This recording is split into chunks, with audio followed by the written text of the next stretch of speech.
थांबा थांबा थांबा.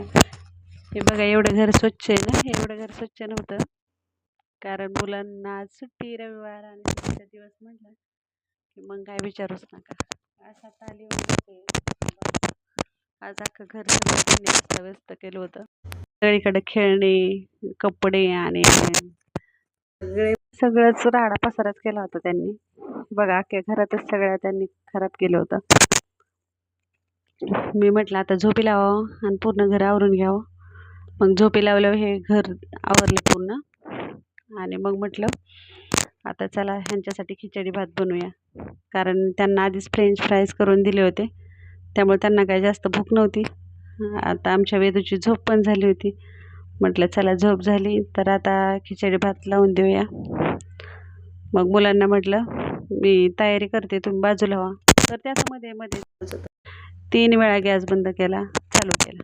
आता बघा आता मध्येच त्याचं काय चालू आहे की मला करू दे म्हणून मम्मा. तर आता गटनं पूर्ण गॅसचे बटणं सारखे फिरवत होता. मुलीचं काय मध्येच तिला वाटलं कॅमेरा चालू केलाय माझाही शूट करते की काय. आणि त्याचं काय तिला लायटर घेऊन मला पळवायचंय आता. तो गॅस बंद करतच होता मी चालू करतच. इतका त्रास देतो स्वयंपाक करताना त्याला 2 मिनटं असं होत नाही की मला तो शांत स्वयंपाक देतो. माझं काम चालूच होतं आणि त्यांचं मस्त मी म्हटलं जाऊन तो म्हणतोय नाही मलाच जिरे मोहरी खिचडी पण आणि मी हळद आणि लसूण पेस्ट करून ठेवलं होतं आणि ते छोटे खलबत्त्यात याचं पा तर माकड चाळे चालूच आहेत. हे पकड ते पकड मम्मा पकडतो नाही तर दिवस मार. एवढे सगळे कारनामे ह्याला लक्ष देऊन देऊन देऊन स्वयंपाक बनवायला लागते रोजच. म्हणजे ही एवढं मोठं संकट आहे माझ्यावर की मी त्याला पूर्ण सांभाळून कसं करायचं काम हेच मला टेन्शन राहते काय. कारण तो 1 मिनिटही शांत राहत नाही. पाहता ते डायरेक्ट पकडणेच ती तोंडावर मारायला सुरू केलं त्यानं.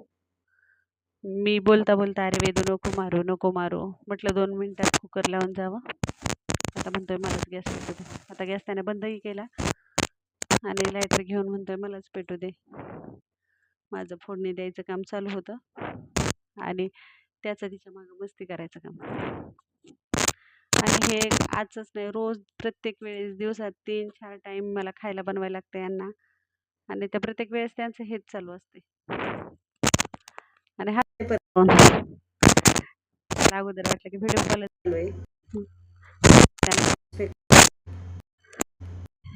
एवढ्या पटकन चिरतंय फ्रीज मधून मी तुला घेऊन तुला काय पाहिजे मी भाजी डायरेक्ट कच्ची भाजीच पडायला केली त्यानं.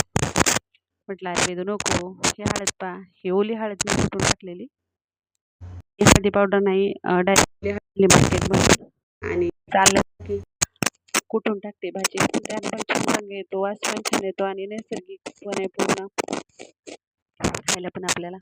आता शेपूची भाजी तोडून घेऊन आला म्हणतो मम्मा तू टाकी. आता अजून घ्यायला चालला होता म्हटलं थांब मी चाले आता. आणि असं आमचा खिचडी भात तयार झाला. तर मी त्याला म्हणते मी थंड करते तर नाही मी थंड करायची मलाच पाहिजे प्रत्येक गोष्ट मला माझ्या हातानेच करायची असते. तर छोटासा हा व्हिडिओ तुम्हाला कसा वाटला नक्की सांगा. पहिल्यांदाच प्रयत्न केला आहे छोटासा ब्लॉग बनवायचा आणि मुलांना घालती झोपायचा टायमिंग झालाय. फिरायला खाली बसायला आमच्या अजिबात आवडत नाही. तिला मी म्हणते खाली मांडी घालून बसायचं ती म्हणते बसून. तर आमच्या दोघांचं असं मस्तपैकी जेवण चालू होतं. तर चला बाय बाय गुड नाईट आता.